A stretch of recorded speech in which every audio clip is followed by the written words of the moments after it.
People in these parts believe the Texas night holds secrets bigger than any desert sky, and I reckon they're right. Because one spring evening, near the Pecos River, I saw something that still makes me break into a sweat just thinking on it. I'm a retired pipeline inspector. I've been roaming these lands for decades, and there ain't much I haven't seen, from oil rigs catching fire to rattlesnakes thicker than my wrist. But nothing rattled me quite like what I stumbled into that night while driving back from a buddy's ranch, with the moon riding high and my thermos of coffee gone cold. I'd been feeling lonesome lately, what with my wife gone 3 years now, and I'd taken to long drives to fill the quiet hours, sometimes pulling over just to listen to the wind whistling through the mesquite. Folks might say it's foolish, but I find comfort in the open road, where the world feels bigger than my troubles. My old truck rattled over a cattle guard, and I remember thinking how empty everything felt, not a single set of headlights behind me for miles. That's when I noticed a shape moving along the fence line, low and quick, as if it was trying to stay hidden but curious enough to keep pace with my truck. At first I figured it for a stray dog, maybe a coyote, but then the thing darted across my headlights, and I saw the sheen of reddish fur and a thick ringed tail that didn't belong on any canine I knew. It moved like a cat, but too big for a bobcat, and its eyes flashed amber in the beam before it vanished into a clump of prickly pear. I slowed the truck and rolled the window down, hoping to hear it rustle off, but there was nothing except the desert hush and my own breath getting fast. I remembered old stories my granddad used to tell about creatures that haunted riverbeds, spirits that could shift shapes to trick travelers, and though I don't put stock in ghost tales, I admit the hair on my arms stood up. It's a funny thing how your mind goes leaping for explanations when you're alone, and the dark feels thick enough to touch. I listened a moment longer, thinking maybe it was just a coati, though I'd never seen one that size around here. I decided to get out and check the fence line, part curiosity, part stubbornness, and maybe part loneliness too, needing something to fill my evening. The air smelled dry and dusty, carrying a faint sweetness from blooming mesquite, and the gravel crunched under my boots loud enough to make me wince. I shone my flashlight into the brush and thought I glimpsed a ripple of movement, like something slipping deeper into the shadows. There were fresh tracks in the dirt, paw prints wider than my hand, and a few broken cactus pads, sticky with sap where they'd been torn. I felt a sudden chill, even though the night was mild, and my flashlight flickered as if the batteries were going. I tried to tell myself it was just a trick of nerves and desert silence, but the weight of the darkness pressed around me. Then from somewhere up the riverbank came a chattering sound, half like a bird call and half like laughter, echoing off the rocks in a way that made it impossible to tell how close it was. My chest tightened, and for a split second I thought I saw 2 glowing eyes peeking from a gap in the brush, low to the ground and too far apart for a fox or raccoon. I called out, my voice trembling, "Hey there!" But nothing answered except the breeze rattling the dry leaves. The chattering stopped as sudden as it had started, leaving me with ringing ears and a drumming heartbeat. I kept scanning the brush, waiting for the eyes to reappear, but all I found was empty darkness swallowing up my flashlight beam.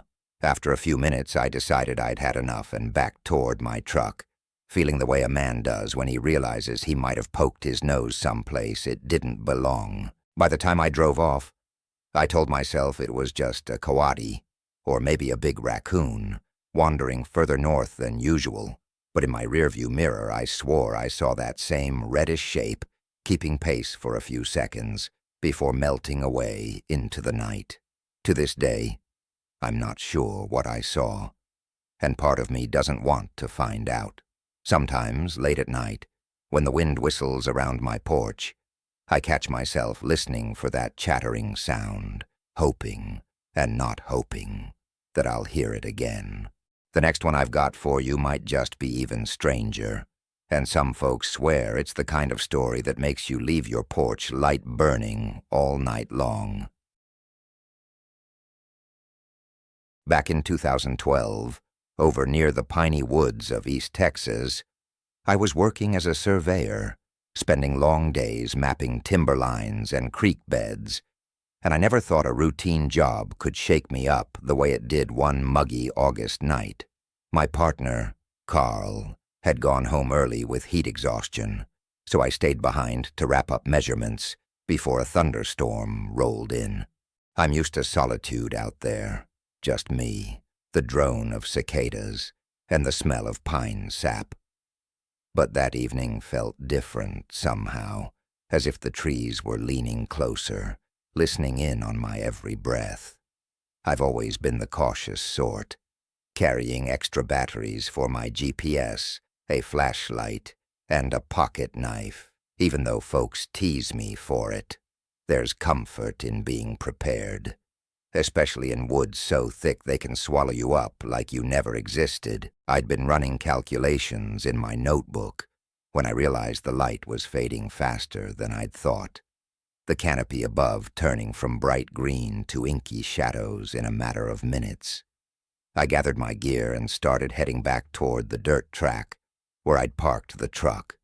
But about halfway there, I heard rustling off to my left, too heavy for a squirrel, too soft for a deer. I paused, shining my flashlight between the loblolly pines, half expecting to see a wild hog rooting around, but instead a huge shape slinked across a patch of leaf litter, low to the ground and almost silent. At first I couldn't make sense of it, because the creature seemed to ripple, its fur dark and glossy, but catching hints of stripes when the light hit it, just right. My mind flipped through every animal I'd ever encountered, bobcat, cougar, even an escaped exotic pet. But nothing quite matched what I was seeing.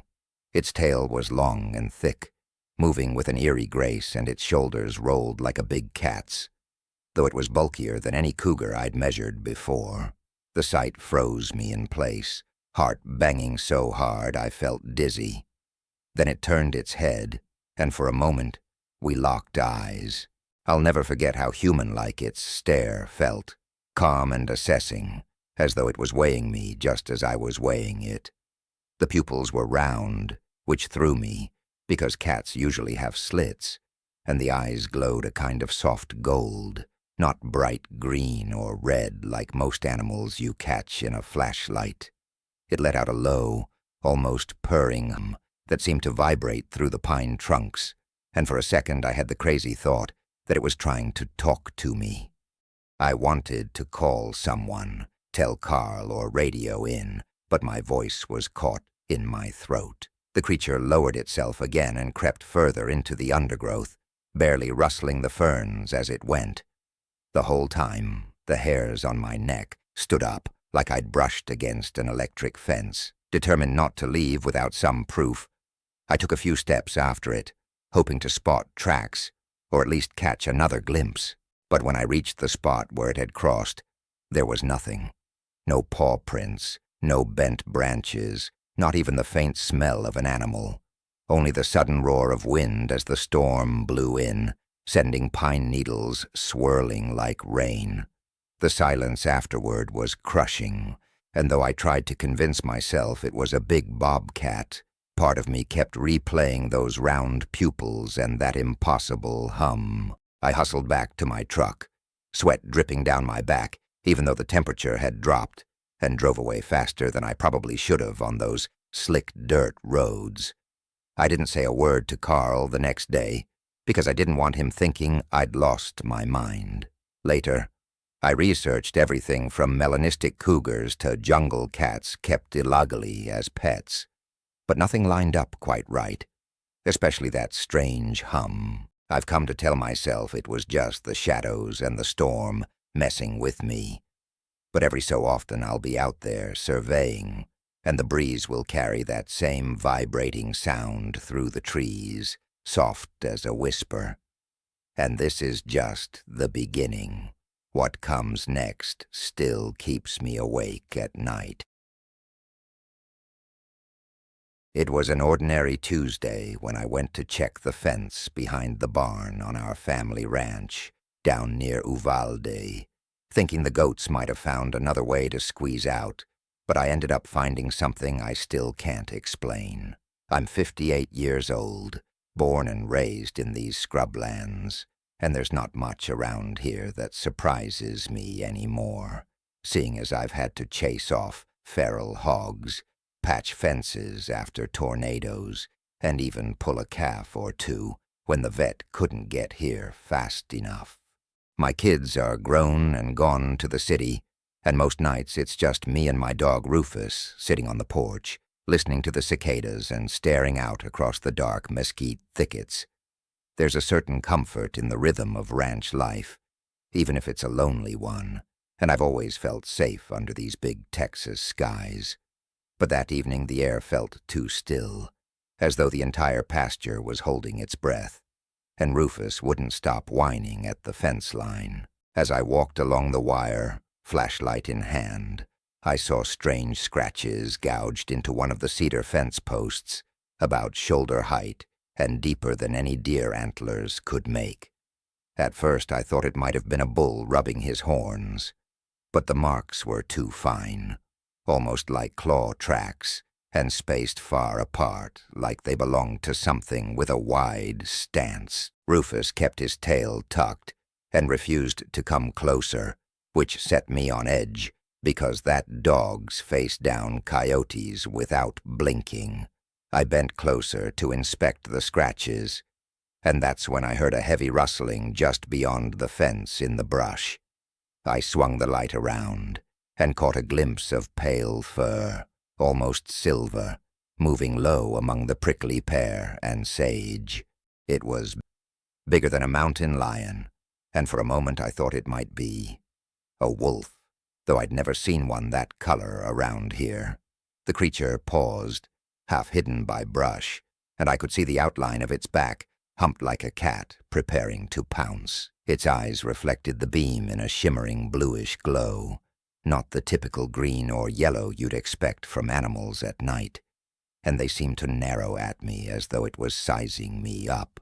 Then it let out a low, deep growl that vibrated through my chest and made Rufus yelp and bolt back toward the barn. My first instinct was to climb the fence and get closer for a better look, but something in my gut told me that'd be a mistake I wouldn't come back from. The silence that followed was so intense, I could hear my own pulse pounding in my ears. And the animal took one step forward, pressing down the grass beneath its paws as though testing the ground. Suddenly, it turned and disappeared into the shadows without a sound, leaving only the sway of mesquite branches in its wake. I forced myself to cross the fence and check the spot where it had been, hoping for tracks or fur, but there was nothing. No footprints, no crushed plants, not even a stray hair caught on the thorns. It was like the animal had never been there at all. The scratches on the post were the only proof left behind, and even they seemed smaller under the harsh glare of my flashlight, as though I'd imagined the whole thing. I felt a cold breeze rush across the pasture, and for the first time in my life, I couldn't decide whether I wanted to know what it was, or pray I'd never see it again. I backed away slowly, not turning my back until I reached the barn. Later, folks tried to convince me it was just a big cougar or a stray dog gone feral, but no cougar I ever met glowed like that or moved without leaving a single sign. Sometimes, late at night, I catch Rufus staring at that same stretch of fence, ears pinned back and eyes wide, and I wonder if it's still out there, waiting. And that was nothing compared to the next tale. Some folks say it'll give you chills. Folks around here say the deserts of West Texas play tricks on your eyes, but I've always prided myself on being a man who trusts what he sees, till one night outside Marfa, when I came across something that's been gnawing at me ever since. I'm a welder by trade, working pipeline jobs that take me all over this part of the state, and I've spent more nights under the stars than I can count, wrapped in my old canvas bedroll and listening to the coyotes yipping in the distance. I'm used to the dry hush of the desert, the taste of grit in my teeth, and the way heat seems to radiate up even after sundown. I'd finished a double shift that day, my face sunburned under my welding hood, and decided to take a back road shortcut to my motel, hoping to avoid a long detour through town. I had the windows down, radio low, and the scent of creosote drifting on the breeze. It was close to midnight when my headlights picked up a blur of movement crossing the road ahead. I braked hard, tires skidding a little on the dust, and caught sight of a tall, dark animal darting into the scrub. At first I thought it might be a mule deer because of its size, but the silhouette was all wrong. Slimmer, longer-legged, with a tail that swept the ground like a horse's. My heart started thumping as I rolled forward, trying to spot it again, but the only thing visible was a shimmer in the brush, like heat waves rising off asphalt, even though the night air had turned cool. I stepped out of my truck, shining my flashlight toward where the animal had vanished, feeling the sweat cooling on my neck, and suddenly wishing I'd just stayed on the main highway. The silence was so deep, it seemed to press against my ears. I inched closer, flashlight beam jittering over creosote and spindly ocotillo, when a pair of eyes lit up low to the ground. Huge and amber-colored, set far apart like those of a big cat. I froze, my boots crunching lightly in the gravel, and watched as the creature emerged, just enough for me to make out its features. It stood on 4 legs, covered in sleek dark fur that looked almost bluish under the beam, and its head was long and narrow, like a greyhound's, but with a cat's sharp cheekbones. It didn't snarl or growl. Instead, it tilted its head as if trying to figure me out. The strangest thing was how the animal seemed to fade in and out of the shadows, 1 second solid, and the next looking almost see-through. I could feel my pulse hammering so hard, I half expected the thing to hear it and charge. Trying to steady my breathing, I slowly backed toward the truck, keeping my eyes on it the whole time, but the animal never followed. It stayed perfectly still except for the occasional flick of its tail, which dragged lines in the dust behind it. Finally, it turned and loped off into the desert with a grace that sent a shiver down my spine, moving so fast and silent, it was gone in 2 heartbeats. When I reached the spot where it had stood, there were no prints in the dust and no crushed plants, just a faint musky smell lingering in the cool air. I got back in my truck and locked the doors, though I felt ridiculous doing it, and drove away with my hands shaking on the wheel. The Marfalites might be famous out here, but I'd swear on my welding torch that what I saw wasn't any dancing lights in the sky. Even now, whenever I drive that stretch of road, I catch myself scanning the scrub for a glimpse of that bluish fur or those amber eyes staring me down again. Folks say it was probably just a cougar or a stray dog, but deep down, I know it was something different, something that didn't want to be found. The next story I've got makes this one seem tame, and trust me, it's a real jaw-dropper. My name's Ruth, and I've lived alone in these low hills outside Kerrville, Texas, since my husband passed away, tending a small patch of land and keeping to myself. But one warm September night changed the way I look at these woods forever. I'm 62, used to quiet evenings on my porch with a glass of sweet tea, listening to Whip-Poor Will's call from the cedar breaks, and watching the stars blink to life, one by one. Life's been gentle and slow since I retired from teaching, except for the odd rattlesnake in the garden or a bobcat slinking past the hen house.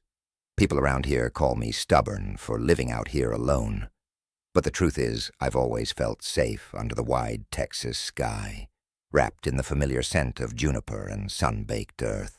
That night, though, the air felt different. heavy, charged with something I couldn't quite name.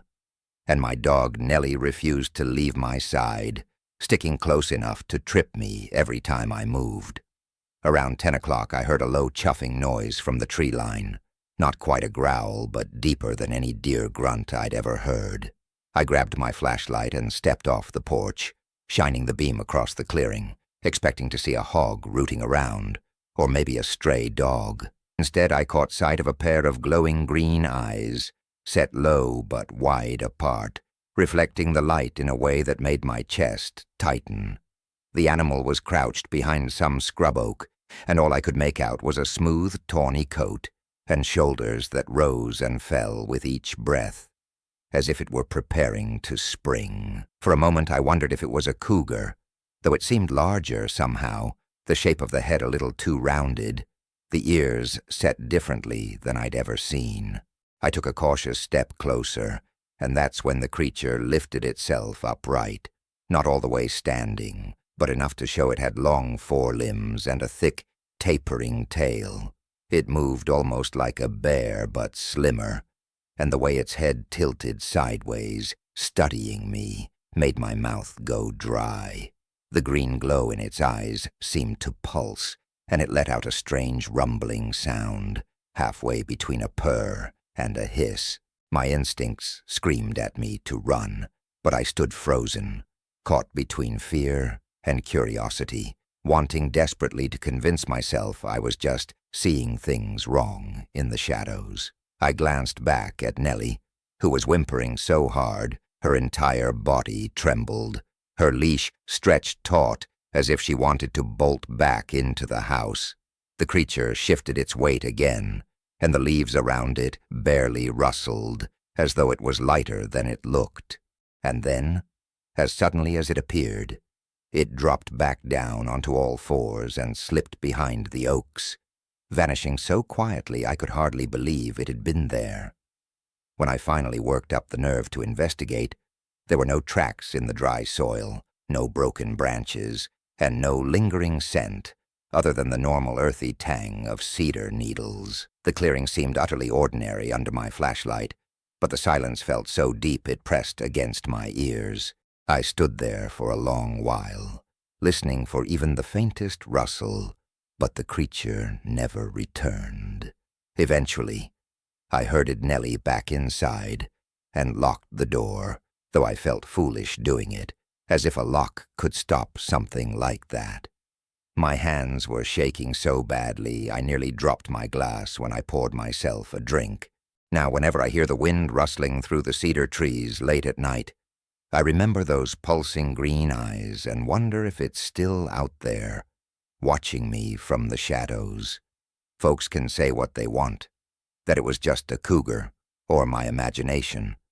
But I know what I saw, and the next story I've got will have you glancing over your shoulder. I guarantee it.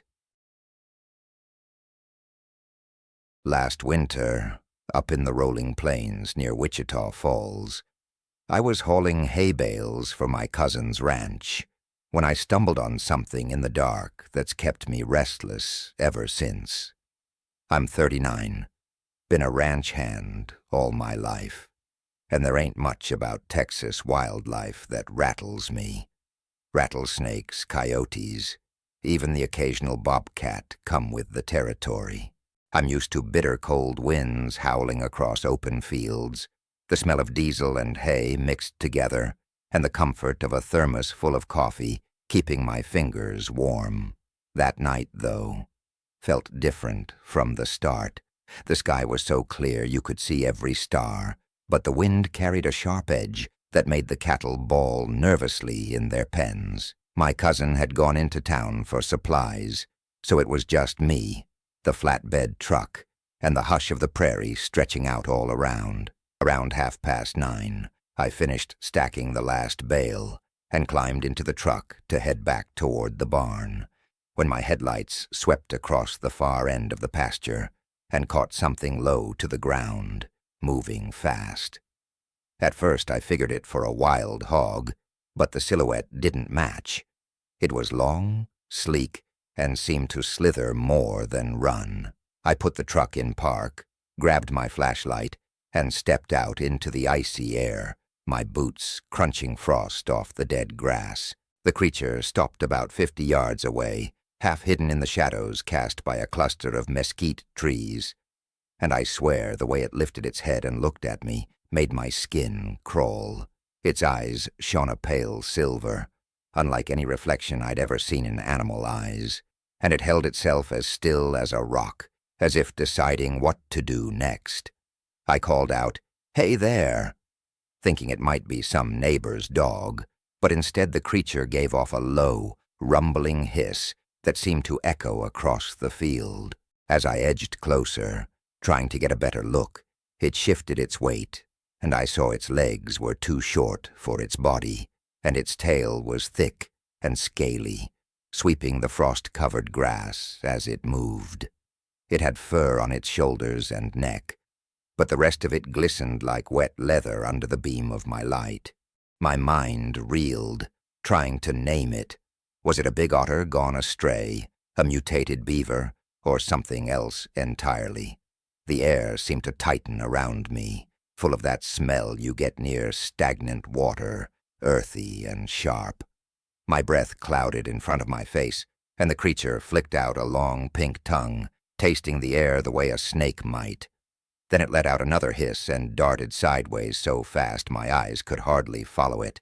When I ran toward where it had been standing, heart pounding, there wasn't a single mark in the frost, no tracks, no flattened grass, nothing but a few stray flakes drifting lazily to the ground. I stood there, shining my flashlight in every direction, listening hard for any splash or rustle. But the prairie had gone quiet, like the entire night was holding its breath. I kept scanning the edge of the mesquite grove, half hoping to see it again, half terrified I would. My fingers had gone numb from the cold, but I couldn't make myself go back to the truck right away. I don't scare easy, but something about that thing felt wrong, like it didn't belong here. When I finally climbed back into the cab and started the engine, I told myself it must have been some odd critter blown in by the storms we'd had earlier that month, though deep down, I know better. Folks around here say the plains hide secrets older than any fence line or cattle trail, and I reckon that's true. The next tale I've got for you makes even that night seem plain, and some folks say it's enough to keep you off the prairie roads after dark. About 20 years ago, up in the limestone ridges outside Fredericksburg, I was helping my uncle repair an old windmill on his ranch when I ran into something that's haunted my thoughts every time dusk rolls around. I was 19 then, fresh out of high school and full of myself, thinking I knew everything there was to know about these hills, from the best spots to hunt whitetail to where to find wild persimmons sweet enough to eat right off the branch. My uncle had bad knees and needed someone nimble to climb the tower, so I'd been spending my summer doing odd jobs around the ranch, earning my keep and enjoying the sense of quiet pride that comes from working the land. Life was simple back then, days blistering hot under a bright sky, nights cooling off enough to hear coyotes yipping all across the ridges. That particular evening the sun was just sinking low, lighting up the limestone cliffs in a pink glow. I was tightening bolts at the top of the windmill when I spotted movement along the tree line, where the cedar and oak grow thick. At first, I figured it was just a deer stepping out to graze, but something about the way it moved caught my attention. It glided instead of trotting, its back staying level and its head held low like a stalking predator. I squinted against the last of the sunlight and saw a creature with fur the color of rusted iron, standing longer and lower than a mountain lion, with legs that seemed too thin to support its body. Its tail hung heavy and straight behind it, twitching at the tip like a cat's.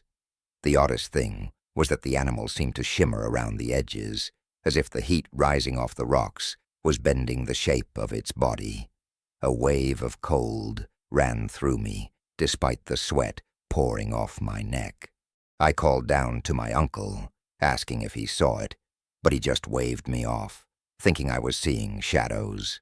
When I turned back, the creature had crept closer to the base of the windmill, moving so silently that I couldn't even hear twigs snapping beneath its feet. It stopped and lifted its head, fixing me with eyes so dark they looked like oil, glinting with tiny red sparks when it caught the dying sunlight. The look in its eyes wasn't wild or frightened. It was curious, intelligent, and somehow patient. It was waiting for me to do something specific.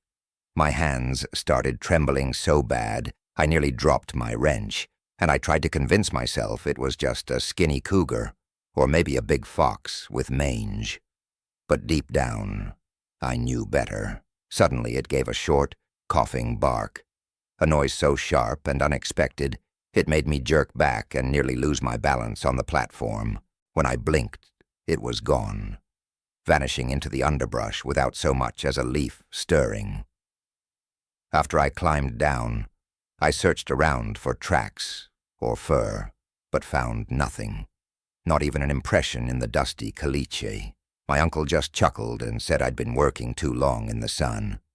But for days afterward, I kept feeling as though I was being watched. Every time I walked out to the barn or crossed the pasture at dusk, the wind would rustle through the trees, and I'd catch glimpses of rusty fur sliding out of sight. Even now, when I'm back visiting those hills, I find myself scanning the cedar breaks for a flicker of that shape, half hoping and half dreading that I'll see it again. Folks say the hill country's full of secrets older than any ranch fence, and I believe them. The next story I've got will make you think twice about setting foot in those woods alone at night. People say the deserts of Texas hold secrets, and I reckon they're right. Because one chilly March night near Big Bend, I saw something that's been sitting in the back of my mind like a burr ever since. I'm 52 now, been a park ranger for over 25 years, and I thought I'd seen everything these harsh lands could throw at me. Flash floods, black bears stealing backpacks, mountain lions crossing trails without a sound. I've always liked the stillness out here, where the stars blaze like lanterns and the air smells of creosote and rock dust. That night, I'd been patrolling a remote stretch of dirt road, known mostly to seasoned hikers and the occasional adventurous tourist. My shift was winding down, and I was looking forward to a thermos of coffee back at headquarters when I caught a flicker of movement out of the corner of my eye.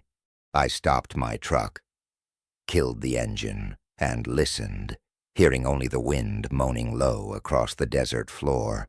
After a few moments, there came a rhythmic, clicking noise, like claws tapping on stone, from the direction of a stand of ocotillo.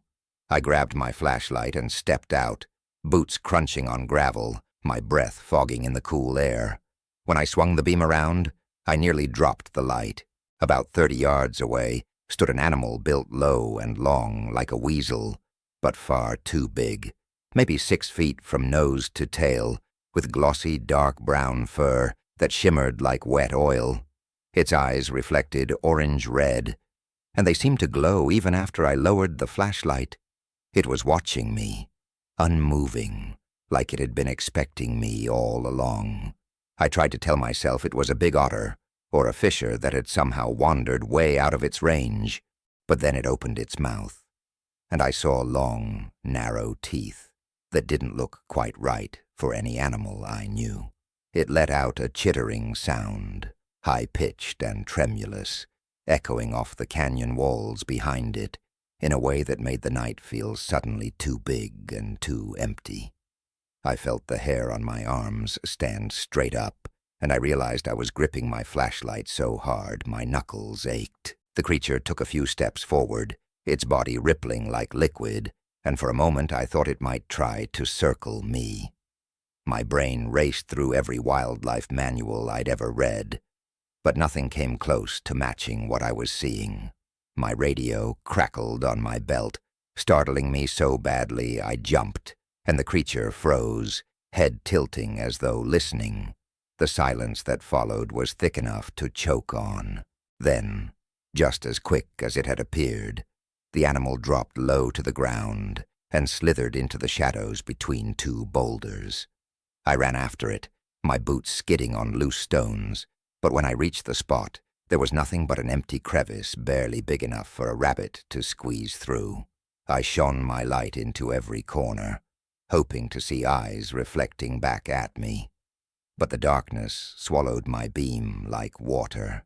There were no tracks, no claw marks, nothing to show it had ever been there. I stood there for a long while, trying to calm my breathing and listening for the faintest rustle, but all I heard was the wind hissing across the sand. Finally, I backed away, telling myself it must have been a trick of light and fatigue, though deep down I couldn't believe it. Since that night, I can't drive that stretch of road without checking my mirrors, half expecting to see that low, sinuous shape keeping pace beside my truck.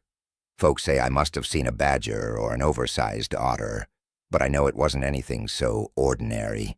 Sometimes, when I'm out on patrol and the desert falls silent all at once, I remember those orange-red eyes glowing at me and wonder if it's still waiting out there among the rocks. The next story I've got makes this one feel downright simple, and some folks say it's the one that'll keep you up all night. People say the deserts of Texas hold secrets, and I reckon they're right.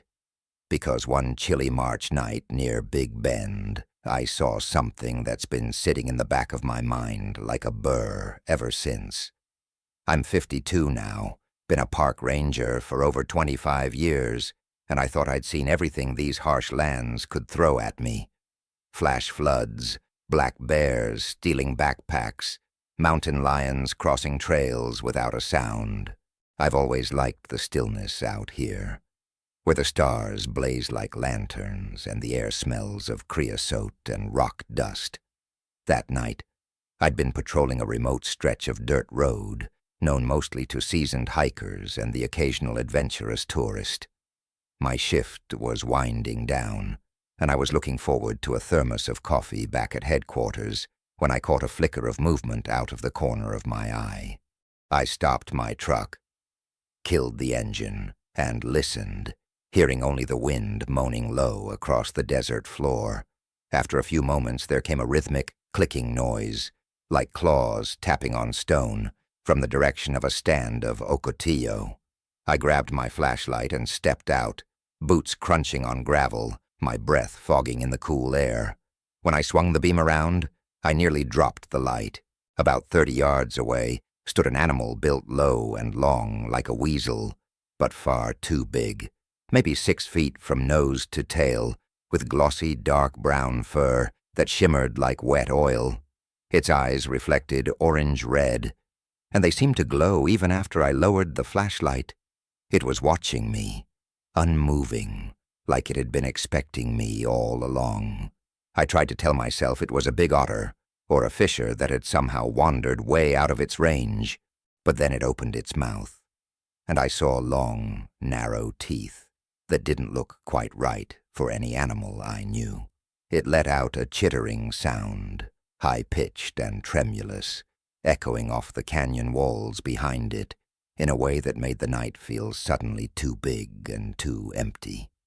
I felt the hair on my arms stand straight up, and I realized I was gripping my flashlight so hard my knuckles ached. The creature took a few steps forward, its body rippling like liquid, and for a moment I thought it might try to circle me. My brain raced through every wildlife manual I'd ever read, but nothing came close to matching what I was seeing. My radio crackled on my belt, startling me so badly I jumped, and the creature froze, head tilting as though listening. The silence that followed was thick enough to choke on. Then, just as quick as it had appeared, the animal dropped low to the ground and slithered into the shadows between two boulders. I ran after it, my boots skidding on loose stones, but when I reached the spot, there was nothing but an empty crevice barely big enough for a rabbit to squeeze through. I shone my light into every corner, hoping to see eyes reflecting back at me. But the darkness swallowed my beam like water. There were no tracks, no claw marks, nothing to show it had ever been there. I stood there for a long while, trying to calm my breathing and listening for the faintest rustle, but all I heard was the wind hissing across the sand. Finally, I backed away, telling myself it must have been a trick of light and fatigue, though deep down I couldn't believe it. Since that night, I can't drive that stretch of road without checking my mirrors, half expecting to see that low, sinuous shape keeping pace beside my truck. Folks say I must have seen a badger or an oversized otter, but I know it wasn't anything so ordinary. Sometimes, when I'm out on patrol and the desert falls silent all at once, I remember those orange-red eyes glowing at me and wonder if it's still waiting out there among the rocks. The next story I've got makes this one feel downright simple, and some folks say it's the one that'll keep you up all night. In the Ozarks, they always warn you about following strange noises into the woods, but I never thought I'd be the fool to do exactly that one mild November night just north of Texarkana. I'm 44, a wildlife biologist by trade, and field research has been my life since college, taking me into every tangle of brush and pine this state has to offer. Normally, I'm the one folks call when they find weird tracks or hear animals screaming in the dark, and I've always prided myself on giving rational explanations: bobcats, owls, feral hogs. I spend weeks alone, sometimes, mapping habitats, running camera traps, and noting how the seasons change the forest smells from pine sap to rich leaf mold. That night, though, I was camping out to check on a trail of game cameras, with the moon high and the wind barely rustling the tops of the trees like a whisper. I'd just finished heating a pot of chili over my little camp stove when I heard a rapid clicking sound echoing through the trees, steady as a clock, though no bird or insect I knew ever made a rhythm quite like it. I grabbed my headlamp and slipped into the brush, figuring maybe one of my cameras had come loose and was banging against a tree. But as I pushed deeper in, the clicking grew louder and seemed to circle me, shifting from one side to the other. My breath started coming quicker, fogging in the cold air, and I caught a whiff of something musky, sharp, and almost sweet, like rotting fruit mixed with wet fur.